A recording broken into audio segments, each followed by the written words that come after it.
زي ما جبتلكم نوكيا ميني جبتلكم كمان سامسونج ميني تاتش.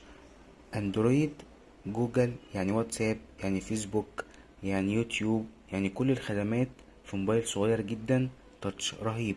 ومهما كنت شفت فيديوهات وصور ما كنتش هصدق غير لما امسكه واشوفه في ايديا.